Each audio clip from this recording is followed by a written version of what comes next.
नमस्कार साथियों, आज के मैं आप लोगों के एक नया वीडियो लेकर आया हूं। वो है चतुर्थ श्रेणी भर्ती परीक्षा, जिसकी अंतिम तारीख 19 अप्रैल थी और उसमें फॉर्म सबमिट की लास्ट डेट कर्मचारी परीक्षा के आवेदन की अंतिम तिथि 19 अप्रैल थी। तो 19 अप्रैल तक इसमें फॉर्मों की जो कुल संख्या आई थी वो लगभग 24,000 से ऊपर के हैं। 24 लाख से ऊपर की इसमें कैंडिडेटों ने आवेदन किया है। लगभग 25 लाख की समझिए, और लोगों को उम्मीद थी कि डेट आगे बढ़ेगी। कुछ तकनीकी खामियां थी एसएसओ आईडी में, लेकिन फिर भी उन्होंने डेट नहीं बढ़ाई और 19 अप्रैल को लास्ट डेट थी। जब 19 अप्रैल के बाद में कुल मिलाकर 19 अप्रैल तक 24 लाख से ऊपर के आवेदन आ चुके हैं। अब साथियों, मेरा ये वीडियो बनाने का मकसद केवल मात्र ये था कि इसे सामान्य परीक्षा या एक नॉर्मल ईजी के 10th लेवल का एग्जाम है उसे नहीं माने, क्योंकि इसमें लगभग 24 लाख से ऊपर यानी कि 25 लाख के करीब इसमें कुल आवेदन आए हैं, जिसमें से कुछ छात्र ऐसे हैं जो कि बहुत ही अच्छी तैयारी में हैं और कुछ ऐसे छात्र भी हैं जो बिल्कुल भी जिनको परीक्षा का ध्यान नहीं है। केवल उन्होंने अपनी योग्यता के अनुसार 10वीं पास की परीक्षा निकली है और फॉर्म सबमिट कर दिए। तो इसमें मजाक वाली बात नहीं है कि हाँ छोटी सी परीक्षा है, बहुत 52-54 हजार पद है तो हमारा सिलेक्शन वैसे ही हो जाएगा। इसके अंदर अगर हम विश्लेषण करें तो ये बहुत ही टफ कंपटीशन होना है, जो कि एलडीसी, पटवारी और अपने अकाउंटेंट और दूसरी जो अन्य भर्ती परीक्षाएं होती हैं उसमें जितना कंपटीशन होता है उससे भी इसमें अधिक कंपटीशन है। उसका मैं आपको विश्लेषण करके बताता हूं कि ये परीक्षा इतनी, पहले लोग सोच रहे थे कि 54,000 पोस्ट आई हैं तो इसमें लगभग सबका हो जाएगा, लेकिन सबका नहीं। इसमें देखिए एक मोटा मोटा आंकड़ा आपको सबों को पता है कि स्नातक स्तरीय जो आजकल सीईटी है, स्तरीय परीक्षा, उसमें भी लगभग 8 लाख से ऊपर कैंडिडेट थे जो कि 40% से ऊपर नंबर लेकर आए थे। इसका मतलब वो तैयारी में हैं और वो तैयारी कर रहे हैं। इसी प्रकार अन्य जो सीईटी जिन्होंने नहीं दिया था किसी कारणवश सीईटी परीक्षा, वो अगर हम माने कम से कम अगर वो लड़के भी अगर 2 लाख भी माने वो कैंडिडेट भी कि जिन्होंने सीईटी नहीं दिया था और वो इस परीक्षा को नहीं दिए थे, तो वो कैंडिडेट भी लगभग 2 लाख के करीब हैं। और जो 10वीं और 12वीं वाले छात्र हैं जो कि 10वीं और 12वीं पास करके छोड़ चुके हैं वो कैंडिडेट भी होंगे, और कुछ ऐसे कैंडिडेट जो कि इसे एक प्री एग्जाम मान रहे हैं, उनको नौकरी में पास होंगे वो, और उनको उससे मतलब नहीं है कि ये 4th क्लास परीक्षा है या इसमें चतुर्थ श्रेणी की ये जो एग्जाम है ये हमारे स्टैंडर्ड की है या नहीं। वो केवल अपनी शक्ति को आजमाएंगे, शक्ति आजमाएंगे। इसका मतलब क्या है कि वो एक जैसे क्वालिफाई मैच होता है, क्वालिफाइंग, उस प्रकार से इसकी तैयारी करेंगे कि हमको तो इसमें सेलेक्ट होना है, हम करें नहीं करें वो बात आगे की है, लेकिन हमको इसमें टॉप मेरिट लेकर के आना है, क्योंकि उनके लिए ये शक्ति परीक्षण है। क्योंकि इसके बाद इसी के साथ पटवारी की परीक्षा है, पटवारी 3rd ग्रेड टीचर की, 2nd grade, 1st grade, LDC, महिला सुपरवाइजर, ऐसी कई परीक्षाएं हैं जिसके लिए वो चाहते हैं कि हमारी तैयारी का हमको आंकलन का पता चल सके कि हम किस लेवल पर हैं। तो वो इसमें जरूर इसको में जी जान लगाकर तैयारी करेंगे और इसे प्री क्वालिफाई मैच मानेंगे कि इसके बाद में सीधा फाइनल में सिलेक्शन है, तो उसके लिए ये बिल्कुल जी जान से तैयारी करेंगे। बाकी ये लड़के बहुत टैलेंटेड हैं, ये चतुर्थ श्रेणी परीक्षा में ही संतोष नहीं करके ये आगे 3rd grade, 2nd grade, 1st grade और भी एलडीसी, पटवारी, ग्राम सेवक आदि परीक्षाओं में उत्तीर्ण होने वाले छात्र हैं। और ये केवल मात्र इस परीक्षा में कंपटीशन को बढ़ाएंगे और कंपटीशन का लेवल बताएंगे कि कंपटीशन का लेवल किस स्तर तक का होता है। क्योंकि अभी तक लोग सोच रहे थे कि 54,000 पद हैं, हम नॉर्मल तैयारी करेंगे तो हो जाएंगे। तो आप खुद ही आंकड़े देख लीजिए, 8 लाख तो केवल मात्र स्नातक स्तर में जो कि 40% नंबर लेकर आए थे, जो कि क्वालिफाई एग्जाम था कि इसमें केवल जो 40% नंबर लेकर आएगा वो आगे जो स्नातक स्तरीय परीक्षाएं होती है उनमें वो एलिजिबल हो जाएगा। तो उन्होंने केवल मात्र 40% के हिसाब से अपने आप को क्वालिफाई करवाने के लिए एग्जाम दिया था, पूरी तैयारी से एग्जाम नहीं दिया था कि केवल हम 40% लाकर आगे एग्जामों के लिए एलिजिबल हो जाएं।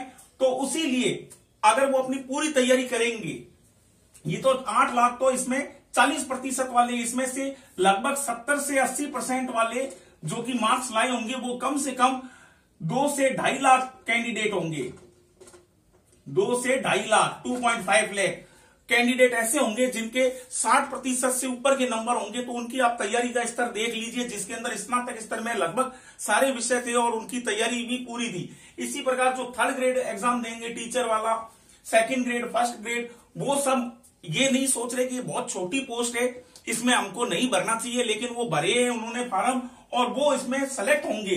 क्यों? क्योंकि उनको पता है कि हमारी तैयारी का हमको पता चलेगा इस कंपटीशन में कि हम किस लेवल पर हैं, ताकि आगे जो ये परीक्षाएं होने वाली हैं, ग्राम सेवक, पटवारी, आपकी 3rd grade teacher, 2nd grade, 1st grade teacher, उसका उनको आंकलन हो सके कि हम इतने कैंडिडेट्स में कहां स्टैंड करते हैं और हम कौन से लेवल के बंदे हैं। तो वो अपने जी जान लगाएंगे। आगे सिलेक्शन होने के बाद में उनकी चॉइस है कि वो जॉब करें या नहीं करें, लेकिन वो सीट जरूर अपनी कंफर्म करवाएंगे, सीट जरूर कंफर्म कराएंगे कि हम पास हुए। ऐसा नहीं कि वो केवल हंसी हंसी में पेपर देकर आएंगे, वो पूरी मेहनत करके, पूरी तैयारी करके एग्जाम देकर के आएंगे। और दूसरा एक लेवल मैं आपको बता रहा हूं, एक तो ये शक्ति आजमाएंगे, यानी शक्ति परीक्षण भी है कि शक्ति परीक्षण करना है उनको। दूसरा कि आज आप देखिए जितने भी इसमें बता रहे हैं कि PhD holder, MSc, BEd, MEd करे हुए छात्रों ने भी फॉर्म भरा है। आप सबको पता है कि आज बेरोजगारी का स्तर कहां पहुंच चुका है। आज लगभग ग्रेजुएट और पोस्ट ग्रेजुएट कैंडिडेट जो प्राइवेट जॉब है उनके अंदर वो काम करते हैं, अगर वो टीचिंग का जॉब करते हैं, टीचिंग या कोई और कंप्यूटर संबंधित काम, ऑफिस वर्क आदि अगर काम करते हैं, तो आप सबों को ही पता है, बेरोजगार छात्रों को सबको पता है कि आज प्राइवेट जॉब में भी इतना पैसा नहीं है। लगभग वो अच्छी जो बढ़िया जिनके पास स्किल है, टैलेंट है, वो लगभग 15 से 20 हजार रुपए पर मंथ, 15 से 20 हजार रुपए ही पर मंथ कमाती है। जबकि अगर इसमें जो ये आपकी चतुर्थ श्रेणी परीक्षा है, इसके अंदर प्रोबेशन 2 साल को छोड़ दीजिए, उसके बाद में जो ये पे कमीशन लगने वाला है, इसमें लगभग मिनिमम उनकी सैलरी 40 से 50 हजार के बीच उनकी मिनिमम सैलरी हो जाएगी। तो कहां देखिए, इसमें जी जान करके वो प्राइवेट जॉब करते हैं, उनको 8-10 घंटे वर्क करना पड़ता है और कोई श्योरिटी नहीं है कि हमारा भविष्य क्या है। कभी कोई छुट्टी नहीं ले सकते, अगर छुट्टी ज्यादा नहीं ले सकते, हार्ड वर्क है, वो सब कुछ है। उसके बजाय ये जो पोस्ट है, इसमें पेमेंट भी अच्छा है और इतनी रिस्पॉन्सिबिलिटी और इतनी ज्यादा हेडेक भी नहीं है। तो इसलिए एक कारण ये भी रहेगा कि सभी जो बेरोजगार व्यक्ति हैं वो पहले एक जॉब सिक्योर करना चाहेगा। वो ये नहीं देखेगा कि मेरी क्वालिफिकेशन क्या है, योग्यता क्या है, वो बात अलग है। वो पहले आत्मनिर्भर बनना चाहेगा। आत्मनिर्भर के लिए उसके लिए सबसे बेस्ट ऑप्शन है कि इसमें वो सेलेक्ट होकर आगे के जो एग्जाम है उसके लिए उसका कॉन्फिडेंस हाई हो सके और वो अच्छी तैयारी से परीक्षा देकर के उच्च पदों को प्राप्त कर सके। इसमें भी उच्च पद प्राप्त करने के बहुत अवसर है कि अगर आप 12th पास हैं, बीए करे हुए हैं, तो आप 2-3 साल प्रोबेशन कंप्लीट होने के लगभग 1 साल या 2 साल बाद में आप एलडीसी बन जाएंगे।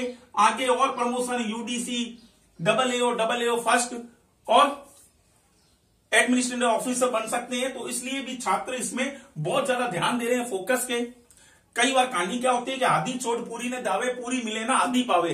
तो उस भ्रांति को अब लोग मिटाएंगे कि आधी को छोड़कर अब पूरी की तरफ नहीं भागेंगे वो कि हमारे को तो अकाउंटेंट बनना है, हमको जेल प्रहरी बनना है, हमको ग्राम सेवक बनना है, पटवारी। आधी छोड़ पूरी ने दावे, यानी कि आधी को छोड़कर जो आपके हाथ में है उसको छोड़कर के आप सोचो कि मेरे को आधी रोटी नहीं, मेरे को तो पूरी रोटी लेनी है। लेकिन आधी छोड़ पूरी न पावे, आधी छोड़ पूरी न पावे पर पूरी पावे ना आधी आवे। यानी कि वो पूरी भी छोड़ी, उसने आधी छोड़ दी पूरी के पाने के चक्कर में, और पूरी भी उसको प्राप्त नहीं हुई। वो आधी रोटी जो उसके हाथ में थी उसे भी कोई उठा करके ले गया। तो उसके लिए आप छात्र वो गलतियां नहीं करेंगे और इसमें पूरी जी जान से तैयारी करेंगे। पहले इसको सिक्योर करेंगे, आगे और भी मौके हैं उनके पास अच्छी परीक्षाओं में उत्तीर्ण होने के लिए। लेकिन इससे एक कॉन्फिडेंस जो आएगा कि इतने बड़े कंपटीशन 24 लाख फार्मों में से केवल मात्र 52,000 जो छात्र सेलेक्ट होंगे, उनका एक कॉन्फिडेंस लेवल अलग होगा। वो एक अभी पशु परिचय का भी आपने देखा था, उसमें भी लगभग 2 लाख छात्र पास हुए 40% नंबर पा करके। तो 2 लाख वो, 8 लाख ये, 10 लाख तो ये बिल्कुल ही कंपटीशन की तैयारी में उतरे हुए बंदे हैं कि जिनको जी जान से तैयारी कर रहे हैं। जब वो पशु परिचारक वाली परीक्षा में इतने हाई मार्क्स लेकर के आए हैं, तो इस चतुर्थ श्रेणी परीक्षा तो उससे बहुत अच्छी है, बहुत अच्छा पद है, इसमें प्रमोशन के चांसेज हैं, तो उसके लिए तो वो जी जान लगा देंगे।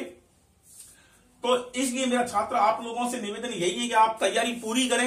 ये नहीं सोचें कि ये बहुत छोटी पोस्ट है, इसमें बहुत इजी वे में कंपटीशन में हमारा सिलेक्शन हो जाएगा, ऐसा कुछ भी नहीं है। लोग एमएससी पीएचडी डिग्रीधारी, एमएड बीएड आदि करे हुए लोग बैठे हुए हैं। और वो दूसरा इसमें एक और है कि अदर स्टेट के भी, अदर स्टेट यानी राजस्थान के अलावा भी मध्य प्रदेश, यूपी और बिहार के भी कई छात्रों ने इसमें आवेदन किया है, जिनकी संख्या लगभग 1 से 1.5 लाख हो सकती है।